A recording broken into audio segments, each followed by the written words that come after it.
And just maybe to cut you short, Yes, sir. most of the Kenyans wanted to know. I mean, we've seen Kimani Mbugua on the biggest televisions here in Kenya, that is Citizen TV. What really happened to the fact that you lost your job and you ended up here? Because most of the people expected that even maybe despite you losing your job, you have a very good career whereby they expected you lazima uendele vizuri. So what happened that you lost your job at? Were you working at Citizen before Yes, you I was. lost your job? What happened? With this whole Citizen thing, I've always been grateful to the whole Citizen family because a lot of people were protecting me. In fact, when I sent my resignation letter, I was in the middle of a manic episode when I wrote that resignation letter. I was in the middle of a huge burnout. I was doing so many things at the same time, and of course, if you bite more than you can chew, if you take too many projects at the same time, you're going to break down, and that's what happened. And I tendered in my resignation, and the company told me, we are not going to accept your resignation until we're sure that you're fine. And the HR there she was very, very, very concerned. So you were not fired, but you resigned. Yeah, I was not fired. I resigned, and it took them about 3 months to accept that resignation because they knew that I was not okay. That I was at work and displaying symptoms of mania, for those who knew what it was.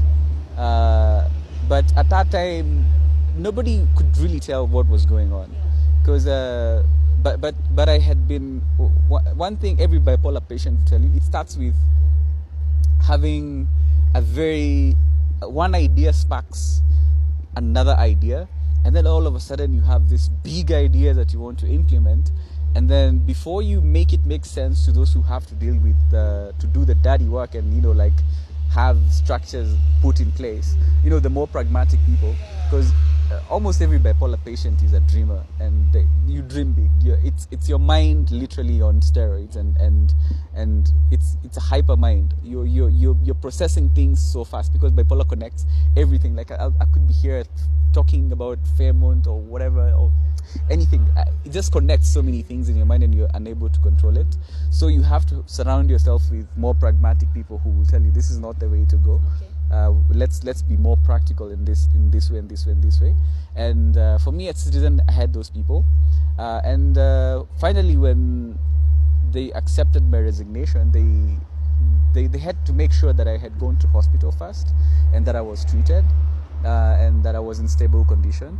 I went to a couple of psychiatric hospitals here in Nairobi. I don't think there's a I have gone to all the major psychiatric hospitals in Nairobi, Mathare being the biggest one. I've been to Mathare 8 times, and to the others I've gone for about 5 times. And it has taken me 13 admissions to psych ward to get myself back to the point of I accept myself as a person who's living with a condition. It's a condition, it's manageable. You take your meds, you go for your clinics. Today was my first clinic, even though I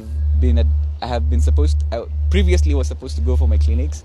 I wasn't paying attention to going for clinics. I wasn't paying attention to taking my meds because I was still in denial, and I still was so enticed by that delusional storyline that is given to you by that side of your mind, and that makes you. It is so confusing and so sad. Because you say, unless you're with somebody who really understands what is going on with you, a lot of people might judge you for being either a crazy person or for being who you're not. Because you can say things to people, and then things that are obviously, they come from a psychotic place in your mind, but then some people take it seriously. And they get offended permanently, and they make up their minds that you're a person who's not supposed to be around them or people. So